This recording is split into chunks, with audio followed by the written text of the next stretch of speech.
we have decided that it's such a dirty thing to ever consider yourself first. And there's people that only consider themselves first. And I don't think they're necessarily bad people. Exactly. Oh my God. Yeah, you just triggered something in me.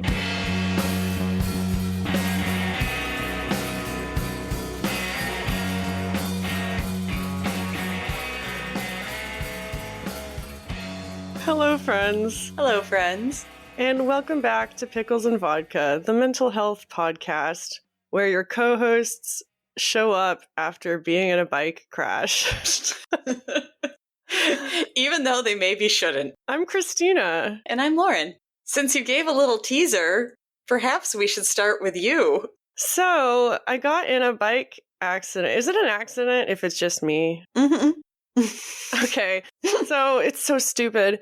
First of all, I was biking to this gorgeous museum and garden like 3 miles away to meet up with my friend Happy, who listens to the podcast. In fact, their partner and them were going to go on a road trip for like 6 hours, and they said they would listen to our podcast on the road trip. Yeah, my reaction was like, that might not be the best. But I wanted to give them a shout out. That's cool. What else? Oh yeah, so on the way back from our lovely time in the park, there's this steep hill. It's a very narrow trail, like a very narrow path for the bike. Okay. And on one side is a very busy, like 6-lane street. Mm-hmm. And then on the other side is a tall hedge.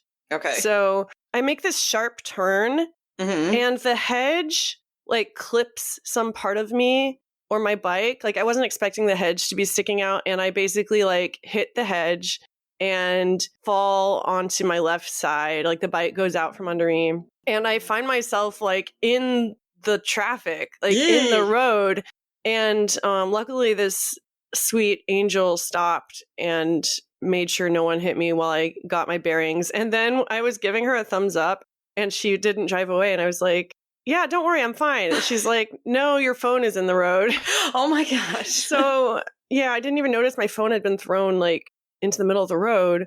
But honestly, it's fine. Like my hand, at first I thought it might be broken, but now it's not bothering me so much. I think it might have just been sprained. Oh, that's good. Well, and I skinned my knee pretty bad too. Like, yeah, I saw the picture. My pants had a hole in them from the pavement, and one of my gloves had like one layer just completely rubbed away. Yeah. That's like something I would expect in a motorcycle incident, not... Or like anyway. If a car had hit you? Yeah. I guess I'm embarrassed to talk about it because it was a bicycle, but like, honestly, people got to be careful if they're riding bikes. The danger is just as real. Yeah, especially in an environment like that. Like you said, you know, you had like a busy highway next to you. I mean, that's what I think of. Like the people I know on bicycles that have gotten in really bad accidents were mostly like friends that do a lot of city riding. So yeah, cities are the worst. I mean, it wasn't a highway. People are being insane. Yeah, this city isn't the most bike friendly. I mean, the path that I was on, like the trail that I was on, is amazing, and I'm really glad we have it. But yeah, there are parts that are kind of sketchy. Other than that, I'm doing okay. I've reduced the bulimic behaviors a little bit. That's always good. Yeah, I mean, I feel weird talking about it on here. If you want to learn more about that, you can go to my Substack, xtinajumper.substack.com. But yeah, I hope the worst of it is past. Like, I don't know if I considered a relapse or a lapse or whatever. The language doesn't really matter, but it definitely felt like I was in the grip of something, and now it feels like the grip is loosening a little bit, and it's like over. Okay. Knock on wood. Yeah. But yeah, I have my my last onboarding phase for my new job that I'm working on right now. I've had to go through like 6 different phases in the onboarding process. It's taken a long time, but I'm really excited about that. I keep thinking like maybe when I get my job, like when the job gets going, I'll get my shit together. Yeah. I mean, like I don't have to work on it now because when I get the job, I'll just magically be better and like I'll be motivated. I'll have a reason. This is logical and fair, and also I've done the same thing, thinking like, oh, well, everything will change though once this happens. Kind of like, well, you have to want to or plan to or try to yourself or something. You can't just be like, I got a job. It did it. I mean, I also know I'm calling my own bullshit. When will we learn? Right? But yeah, Lauren, where are you at this week? So it's funny that you said, like, I don't know if I'm calling this a relapse or a lapse, because thinking of me in the past week, I'm definitely calling it a lapse, but that is what I'm calling it. Oh, I love that for us. I know. So this is actually why my topic was almost going to be self-sabotage, because that's what I feel like I've been doing.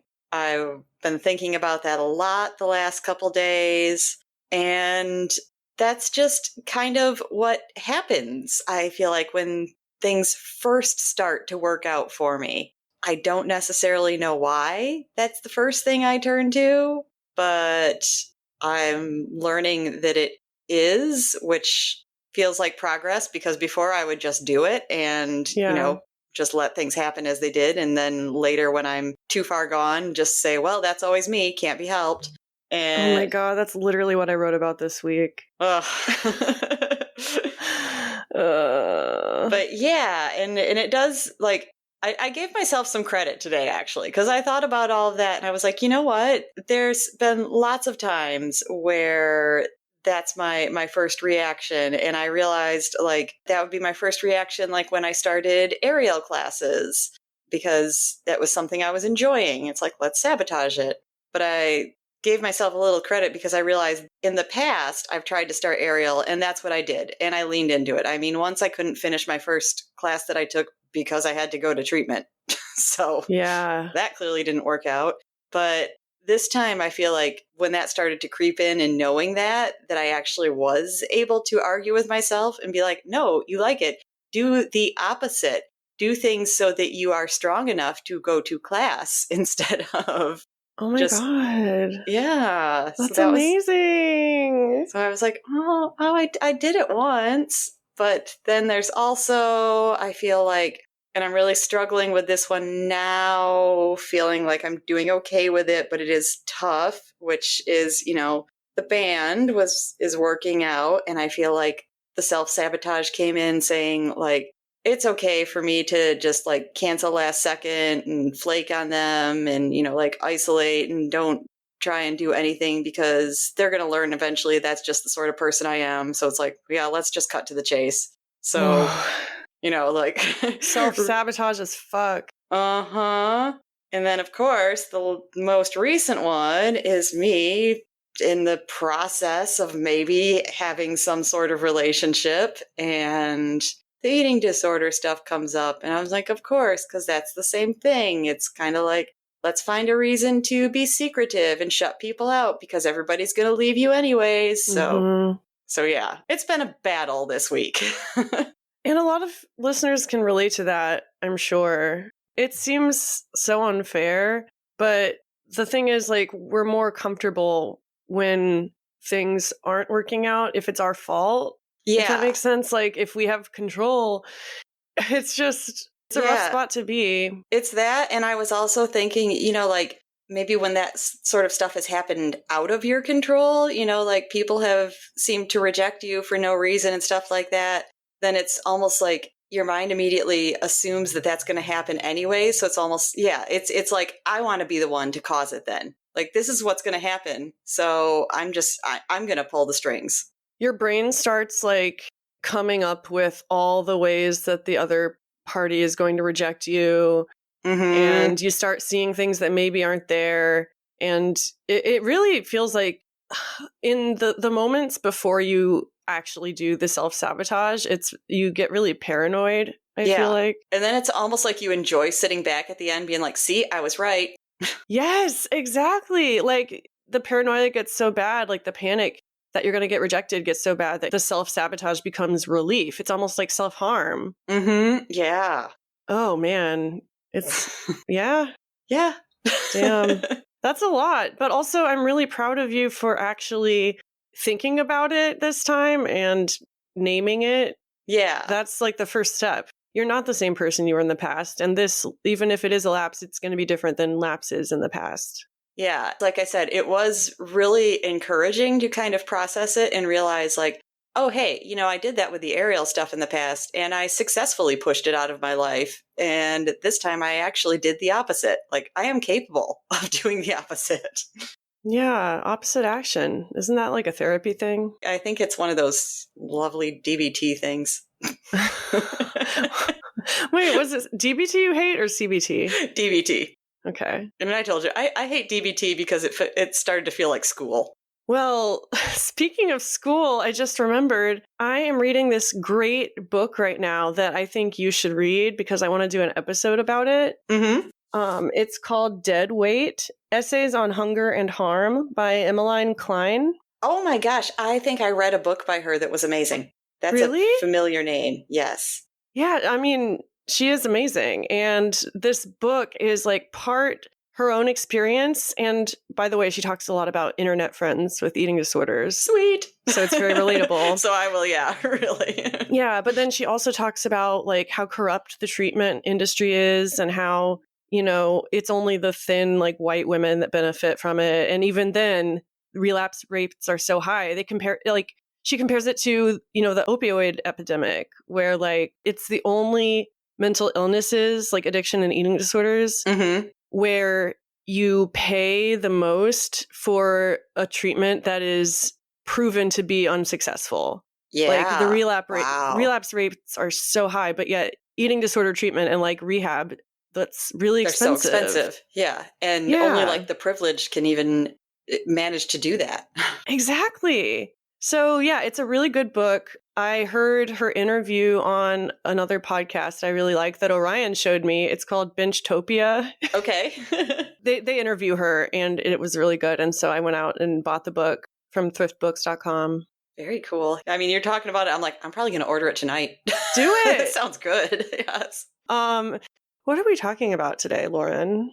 So this will be fun because I have nothing prepared on it, but I do not doubt that we will talk about it a lot, something that's come up in a lot of conversations. We are going to devote an episode to people pleasing. Oh my God. Yeah, I'll be able to talk about this a lot. We might as well jump right in. Like when I was a kid, like people pleasing was what I was taught. Like especially, as someone assigned female at birth in the patriarchal society, like I was in a religious cult and women were like supposed to be extremely like subservient. Yeah. Your life was better if you were a people pleaser. And I quickly learned that like being nice to people made them like me more and I felt safer. Yeah. So, yeah. And for me, I feel like I kind of started to learn in adulthood, like all of my mom's rules for us as kids basically came from her wanting to be seen as, like the perfect mother and wanting to keep everybody happy and all these things. I'm like, this is why we had these rules. So like, that's what she lived her life by. So of course, that's what I was seeing.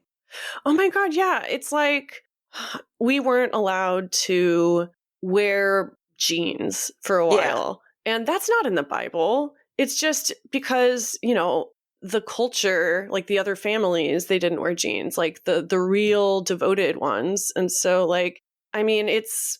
Yeah, I definitely had to wear a dress to church every time. Oh, yeah. I definitely had church clothes. I hated them. Me too. Oh, God. Yeah. Church was a place where you had to be a people pleaser. Yeah. And now knowing, like thinking of it like, oh, yeah, we were both told, I'm sure, to, be quiet, good little girls. And we both were horribly uncomfortable because of what we were forced to wear there. Yeah. I mean, going back to my mom's rules, that's where I feel like all of her influence about food stuff that I got as a child. I mean, that's where it came from. It originally did not come from, I mean, she's not looking at me as a 4-year-old thinking my child needs to lose weight. She was looking at her kids being like, oh, people will think badly of me if I feed my children junk food and sugar. So that is bad food. Wow. Yeah.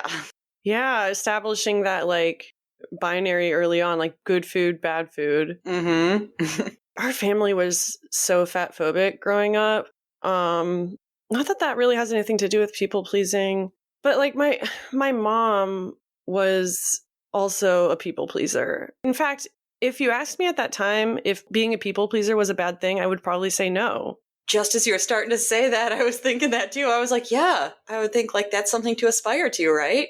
Yeah, why wouldn't you want to be a people pleaser? Like, Yeah, you're making people happy. Isn't that good?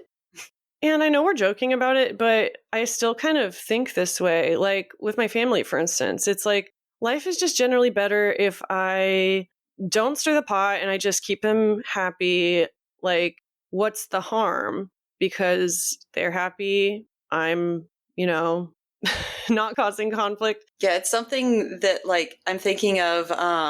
There's a coworker that keeps like missing steps on things that he's supposed to be doing.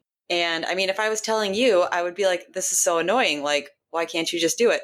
But basically, because it is part of his job, he needs to be doing it. And so I like brought it up to our office manager.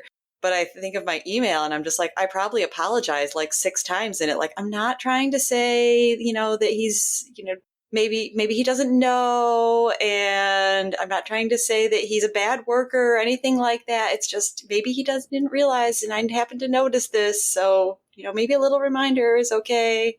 Well, yeah, there's been memes made about this. Like that is generally the way that women communicate in offices, like more so than men for sure. Yeah. Women will go like beat around the bush and sugarcoat everything, and we're just so scared of offending someone or like making someone mad. And then, oh God, I'm thinking of my old boss. He would just send like brusque sentences with no punctuation, spelling errors, like doesn't give a fuck. And there would be times where I was like stressing over crafting the perfect email. And then I'm like, why? That no one else does this. Like, why should I try so hard? And yeah, thinking of that, like that thing that I brought up, as you were talking, I realized it was like, oh yeah, like if my boss saw that I wasn't doing the same thing, I mean, he's not usually like rude or mean or anything. I wouldn't think of it that way, but he would just say like, hey, Lauren, I noticed that you're not doing this. Can you make sure you do that? Yeah. Yeah, exactly. Like I learned eventually that that's how like I had to communicate with that boss, because the flowery words didn't mean anything to him. Like went right over his head. And so, yeah, I almost want to say like, if you're just starting a new job, don't give the impression that you're someone who writes like that. Like, I get it. Like what I'm trying to say is like, if you go in people pleasing from the start, then if you have a normal day where you like, God forbid, you don't people please, you say something like grumpily. Yeah, you don't preface it with like a million apologies first. You just say what you need. Which, by the way, is normal. Everyone has a bad day, but because you're such a people pleaser, I'm also talking to myself. Then they really do look at you like you're a bitch if you just express like one simple boundary. Yeah, then they're immediately like, is everything okay? Oh, God. Yeah. Ugh. Yeah. Office culture is rife with people pleasers. Yes. And people pleasing. Mm-hmm. I'm so happy to be out. And honestly, retail too. Oh my God, retail? Yeah. God, any sort of customer service. People pleasing is your job. Exactly. Like literally. I guess like people pleasing is kind of part of capitalism if you think about it. True. Like you could look at any industry and it's like all about making people happy or making people think they're happy. For some reason, this was reminding me of a story from when I was bartending at the casino. Oh, yeah. I love these stories. I mean, we got trained extensively. And they showed us how if you were IDing someone and you just had a suspicion about an ID, because, of course, at a casino, there's a billion cameras everywhere. And so they said, like if you just even have like a slight suspicion on an ID, then they were just like, make sure you just turn it towards the ceiling and, then call security. Like they can blow it up the size of a wall and they can find out, immediately if anything is wrong with it. So we get trained like that. And so, like a lot of casinos, they also had a venue where there would be, like concerts, mostly probably like things that were popular when people in their 50s were 18. seems to be what comes to casinos. But so these girls had been at the concert, and so they were already, had plenty of drinks in them, and now they're on the casino floor. And she gives me her ID, and it's inside a clear sleeve in the wallet, and it looked really funky. So I like pick it up, and I'm like, all right, I got to give this a look. And I go to pull it out. It is cut in half. So I'm not going to serve her because that's not a valid ID. No. And she gets all like super pissy, and I have to, call my manager over. And in the end, he's like, yeah, we're going to serve her. And I was like, I'm not going to serve her. You can. And he does. And he even tells me, he's like, no, you were right. Then why did you serve her? But that's what people do. So was he mad at you for like... Oh, no. Like I said, he clearly was like, no, you were right. You were correct. But we're going to serve her anyways. So he was the people pleaser in that? Yeah. Ooh, yeah. Sometimes being a people pleaser can like cause you to do things you're really uncomfortable with or are wrong. And then it made me look stupid. But that is, yeah, like you were talking about the customer service, that it's just kind of like people are so afraid of, like, I don't know what she was saying. Was she threatening to sue him? Is that... I mean, people pleasing has been so normalized in any sort of retail environment that people pay extra to go to places where they're treated rudely now. That's a good point. Yes.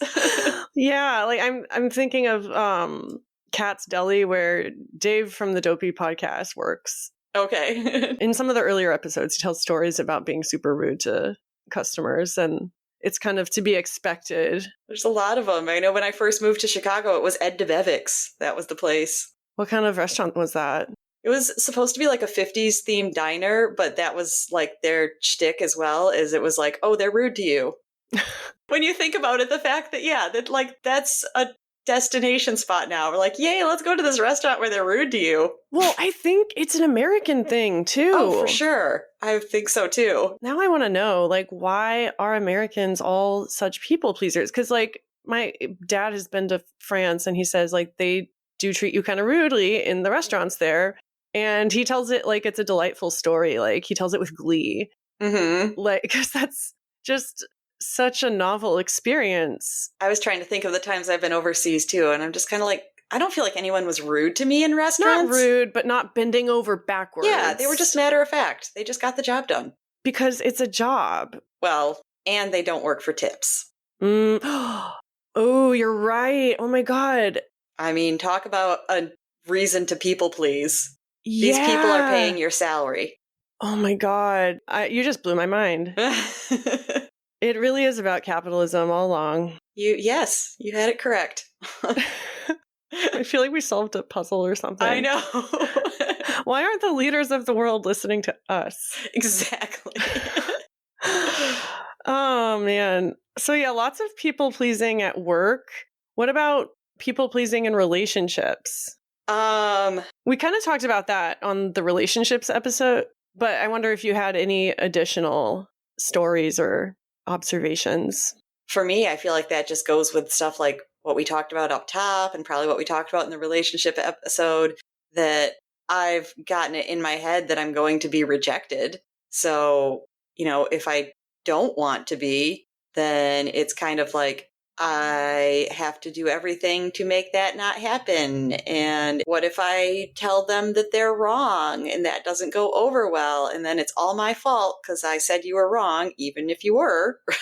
Yeah. I mean, I've definitely been in relationships like that where I was afraid of causing conflict. And so I would, bend over backwards to make them happy, or what I thought would make them happy. And I've done things like change my appearance for other people, or change the way I act, change my personality. Or act like you're really interested in things because they are, and you're just not. Exactly. Oh my God. There's a story, a reason that I used to get in trouble with my dad all the time when I was, I don't know, junior high age. So already I get it, that's when you're starting to get an attitude and be a little shit. But I would get in so much trouble because he would make some comment that he thought was funny or tell a corny dad joke. And there was nothing funny to it. And I was trying to be genuine to myself. It was the time when I was starting to realize why do I laugh at these things just because people expect me to? Like, I don't see anything funny in it. So I just felt like no response is okay. And then my dad, like if he thinks that he's so funny and I'm not laughing, then he's like, it's a joke, Lauren. It's okay to laugh. I would just be like, I just didn't think it was funny. And then I would get grounded. Well, again, oh my God, that kind of reminds me of liking stuff on social media. Like you like stuff that you don't even really like just because it's expected, like it's a friend or something. And people get so offended if like so-and-so didn't like my stuff. We've established this precedent that you laugh at all the jokes, you like all the posts. And then when we stop, because we're like, I actually don't like this anymore, or I never liked it, and I don't feel like performing anymore, then people get upset because you've thrown off like the status quo. Right. Yeah. You had a story?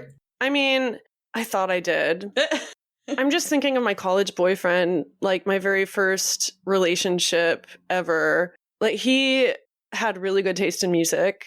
Some of the bands were mutual. Like even though I was homeschooled, I did have kind of underground taste in music even by then. And so, that kind of impressed him. But then more often than that, like he would know a band that I didn't. Or like he would show me a band and I would think like, I don't really like this, but I would pretend I did, or I don't know. I started listening to all the stuff that he did. And to be fair, like I said, he did have good taste. A lot of the music tastes I have now are influenced by him. Okay. But I also wonder like what kind of person I would be if I wasn't such a people pleaser with him. Well, it sounds kind of like what you were saying earlier too, that, you said that you did feel like he had good taste and you did like a lot of it, but then you probably like, he came to expect it. So if something comes up that you maybe don't like, or you don't give yourself the chance to think, do I like this or not? You just immediately are like, yes, I like everything you like. Well, when I cut my hair, he hated it. And he made it clear that he wasn't as attracted to me. And that was such a huge blow. Yeah. And I was with him for like 2 more years after that. Ugh. And I didn't grow my hair back out. But still, it's kind of like, now that I know I'm queer and I'm not totally like cis, I realize that the extent of my people pleasing in the past in relationships, like I would dress super, super girly and wear a ton of makeup, even though it didn't feel really natural on me. Yeah. I thought not just romantic interests, but like generally people expect you to be, made up in the world. Yeah. Like if you are a woman or present as a woman even, especially if you're going to, like some sort of like special event or something like that, then it's like, oh, of course you would wear a ton of makeup and dress in your best clothes and everything. I mean, yeah, how much of that is our actual like self-expression and how much of it is people pleasing? Like ask yourself that question. If I didn't have to impress anybody or influence anybody, like how would I dress? What kind of music would I listen to? And I'm trying to do that for myself. Like even at 32, you'd think I would be immune to that kind of thing, but I still care a lot about what people think of me. I still people please. Yeah, like I don't know that I'm successful in other ways, but I at least feel comfortable knowing that I like to do, fun makeup or a heavily made up look sometimes just for a special occasion. So yeah, I at least know, because I wondered that too. And I feel like I'm at least at a point where I feel comfortable with that, knowing that it's like, oh, if I'm like doing a fancy face, then it is me. It's not because I feel like I need to. Yeah, and I'm not attacking makeup or anything. No, because I was going to say, I also might spend all this time like, oh, I'm going to straighten my hair and get it perfect and shiny, and I might not give a shit. But like, there's still other ways that I'm probably doing this shit. That's why I had to cut my hair off in the first place, because I straightened it for so many years and it was damaged beyond belief. And I straightened it because I wanted to fit in with like the emo subculture that on LiveJournal. I know exactly the look you're talking about. Yeah. That is a form of people pleasing, trying to fit into a group. Of course. And sometimes it's warranted. Something that also came up when I thought of this topic is how much it weighs into my mental health. What a surprise on a mental health podcast. But I was thinking like, oh yeah, I mean, we've kind of established that, I minimize and I immediately want to turn around and pretend like things are great as soon as people think they might be. And of course, that's people pleasing. because people want to think you're doing okay. Yeah, I'm so glad you brought up mental health. I mean, aside from the obvious reason, because I think there's a lot of people pleasing that goes on in mental health treatment and in the way mentally ill people deal with the general public, at least in my experience. Yeah. Because it's a survival method. Like in treatment, for instance, I am a model patient. I am super polite with the nurses and I'm always cracking jokes and I like never tell them I'm in pain, even if I'm in pain when they're doing a blood draw, because that would be rude. Mm-hmm. And even when eating was hard, I would eat in treatment because I was trying to please whoever was on duty that night, you know? Me too. I would try, sometimes to be like authentic to myself, but for the most part, that's exactly what I'd do too. Oh yeah, didn't one of your therapists actually tell you to like rebel more? Yeah. That, and also, I mean, this is the main reason why the last 2 times I had to go to treatment, I specifically never told my parents, and they do not know to this day, because I started to realize like that was a huge thing. It was, like if I have to go and get some sort of like more intensive, more invasive help, then as soon as I make the decision, they want to hear from that moment on, like, I'm improving, things are getting better, it's working. That's the thing. People pleasing isn't only positive actions, it's like the absence of negativity. Yes. Because you think by bringing up something that uncomfortable, then you'd be doing them a disservice and they might be mad at you. Yeah, or not even like mad at me, just like upset, and I'd feel like I caused it. Yeah. And again, it's like, I was going to say self-sabotage, but like however you spin it, in your head, you're at fault. Right. I was thinking, what if we treated ourselves, like what if we tried to please ourselves like we please other people? Like in the therapy waiting office, for instance, there's a bunch of chairs and I have my favorites. And I'll sit in one that I don't like maybe as much. And then someone else will leave and I'll see that the chair is available. And then I'm thinking, no, I'm already here. Why would I move? But if it was someone else, I'd be like, oh my God, take this chair. Yeah. I mean, that's a stupid example. But it makes sense. I'm like, I wish I could, think of another example, but I totally understand your point that it's just like, why not just do what you want? It's not going to hurt anyone. Exactly. I'm thinking of other ways I people please, like letting other people go first, offering to clean up, making sure everyone is taken care of before me. Yeah. Or like biting my tongue in an email thread. But like, what if I don't know. I was thinking like my work always, we celebrate everybody's birthday. I mean, we order lunch for literally everyone's birthday. We are a small office. So yeah. It's not like we're doing 200 birthday lunches a year. But I feel like I need to make sure that I am helping set up and I am helping clean up after every single one. And in reality, like I see when I think of other people, I'm like, yeah, sometimes this person helps clean up, sometimes they don't. That's what I feel like most of the other people do. But I'm afraid that I'll be looked at as like, ooh, she's just like sitting there being lazy, just reaping the benefits and not doing any work. Oh, damn. Yeah.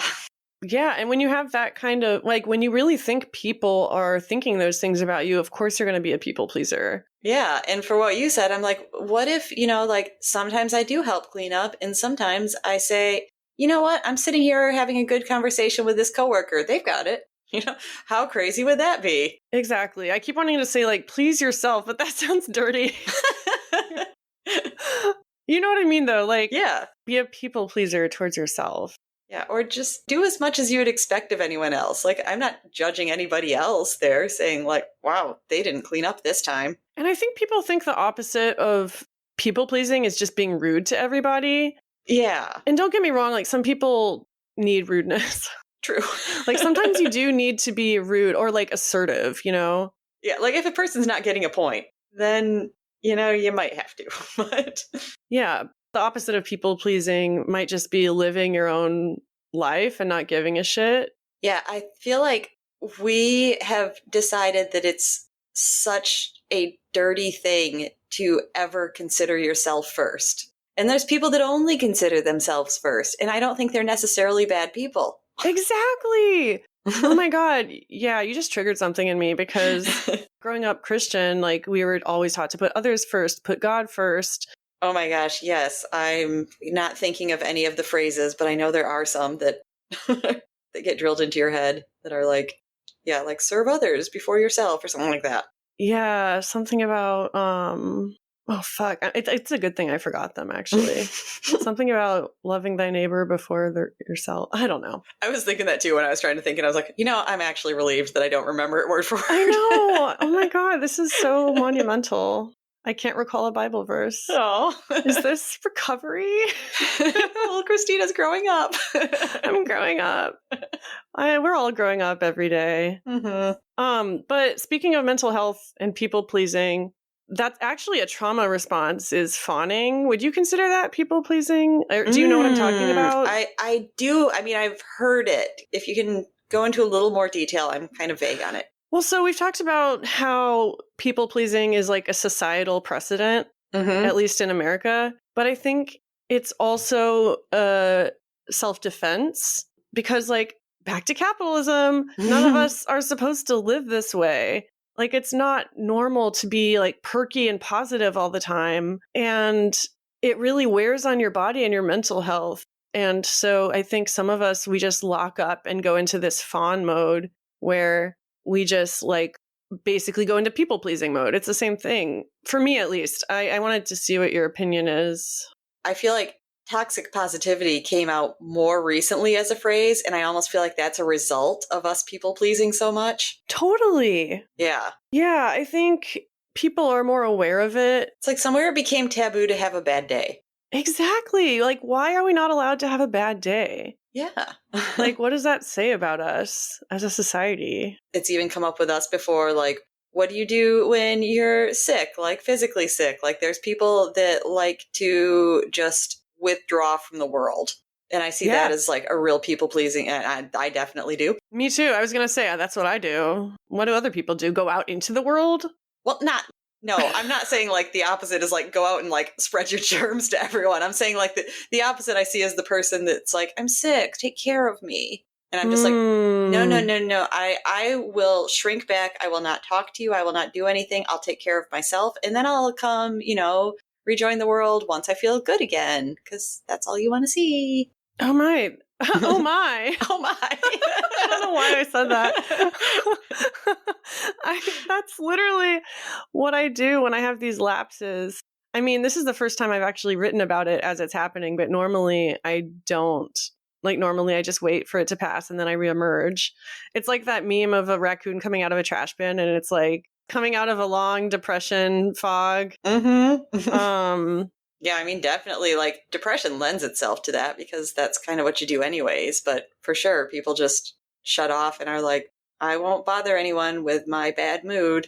But, like, if you spend enough years not telling anyone that you're ever sick, in the end, you're going to hurt them just as much as you hurt yourself. Yeah, I mean, as far as physical sickness and things like that, my mom is convinced that I pretty much am a freak of nature that never gets sick. And I'm like, well, yeah, it's because I don't tell you. I mean, I don't that often. I'm not someone, I know that, but I am human. Exactly. Back to, suffering so other people can be comfortable. Back to how it affects your mental health. Like, I've put myself in a lot of really uncomfortable situations, like physically and mentally, to please other people. And it's really fucked me up. And the result is, like we were saying, you'd think that you don't deserve to have what you want. Like, you lose respect in your own eyes, I guess is what I'm trying to say. And that doesn't help your mental health at all when you have no respect for yourself. It's almost like you just keep playing out the idea that you are actually worthless. And it's just kind of like the more you take part in actions that support that, the more it's going to like strengthen the idea in your head. Like, yeah, I am worthless. Exactly. You do something enough times, like you bend over backwards for people enough times, and like you find yourself stuck that way. Yeah. That's a mental image. I'm picturing like someone twisted up like a pretzel. Yes, I was kind of seeing that too. And they're in a desert and there's a cup of water just out of reach, but they can't reach it because they're all twisted up they're like in a pretzel. Don't people please or you'll die of thirst in the desert. But if you are an artist, please make that visual because I love it. Seriously. That was like a divine message. It just came to me.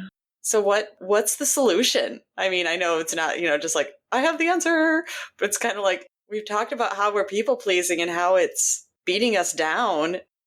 What are we going to do? So one thing that's been helping me a lot lately is the concept of micro rebellions. I love this already. Keep going. Yeah. So like I said, I grew up following all the rules. I am terrified of authority. I'm a people pleaser. And so I purposefully will try to break little rules as an exercise, like exposure therapy. Like, man, I almost don't want to say some of them. Like talking on the phone on a public trail. Mm-hmm. Normally, I would be so conscientious of other people's space. Like I wouldn't do it. Even if like I knew there was an important call I had to make, I would wait. So to me, that is a rebellious act, talking on my phone on a public trail. Even though, like you were saying earlier, there's people who don't give a shit and they do it all the time and you don't think they're terrible people. Yeah. So like what is considered a micro rebellion to you might just be something people do, like jaywalking or going in through the exit door or whatever. Yeah, you made me realize a good one that if we'd had this conversation earlier, I could have done this week because I had to make an eye appointment. And whenever I have to talk on the phone that is not business related, I always shut the door to my office because, there's people next door and I'm just kind of like, yeah, they don't need to hear it. But it's nothing personal. That's not why I did it. I was just like, what if I just made my eye appointment with the door open? Exactly. That's a great example of something you can do. And it sounds stupid, but it's not. Like these things build. Mm-hmm. Like one of these days, I don't know, I was trying to think of an example of something I could do that's ballsy and cathartic. I don't know. I think the way that people pleasing shows up in my life the most, honestly, is with friends and in the way that I spend my time. Mm-hmm. Like I will bend over backwards to like make my schedule work with other people, and I say yes to everything, and so I often double book myself or I have no space, like no time for myself. Mm-hmm. And so I'm not really making my friends happier. It's at the expense of myself. Ooh, as you were talking, I came up with a good way that I am in the middle of not people pleasing. Ooh, do tell. So this summer, my good friend here was out of town for 4th of July weekend, but she was not taking her dog. So I went over and I checked on the dog. They had a neighbor that could check on her as well. So, it was okay that I didn't stay overnight every night, but I made sure at least to go over once a day. And I, stayed at least one night over there.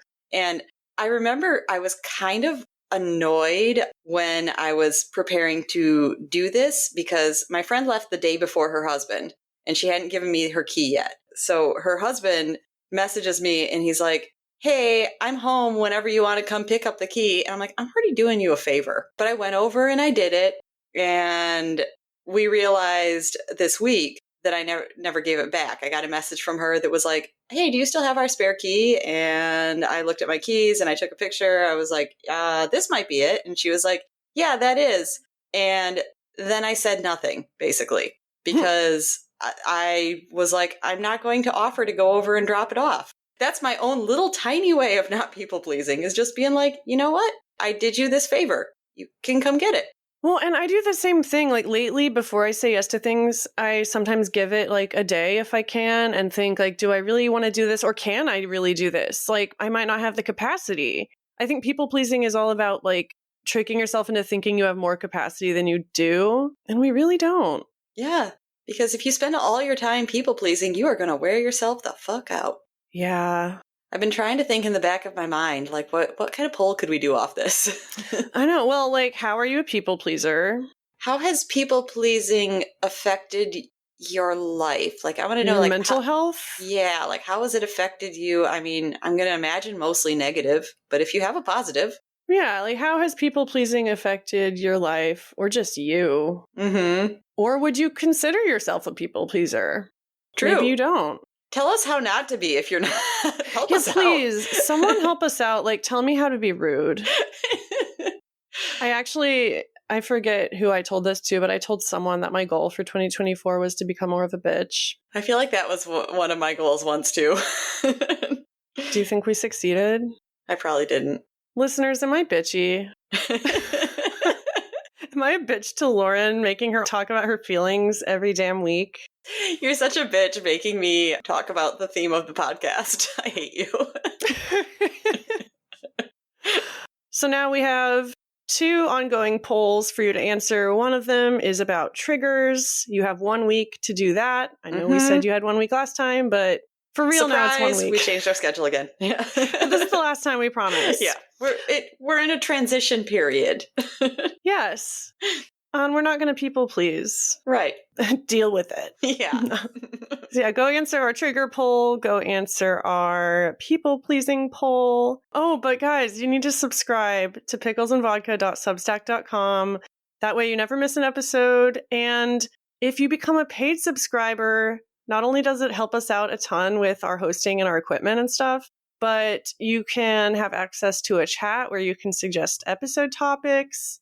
And I was thinking, if we get enough paid subscribers, maybe we could do like a monthly Zoom or something. Ooh. Maybe every other month, like a support group type thing, or just like a place where we can just dish.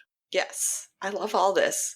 Yeah. But definitely, yeah, we want to give you the option to tell us what topics to talk about. Exactly. So yeah, picklesandvodka.substack.com.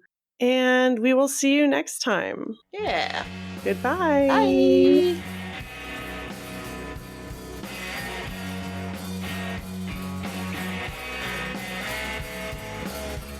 If you like what you heard, tell a friend about the podcast. You can direct them to picklesandvodka.substack.com, where you can find our entire back catalog and links to all our social media. We love hearing from our listeners, so send us a voice message at speakpipe.com/picklesandvodka or DM us at Pickles and Vodka Podcast on Instagram. My personal account is at XtinaJumper, and Lauren is at Lauren3_AFH. We'll see you next week.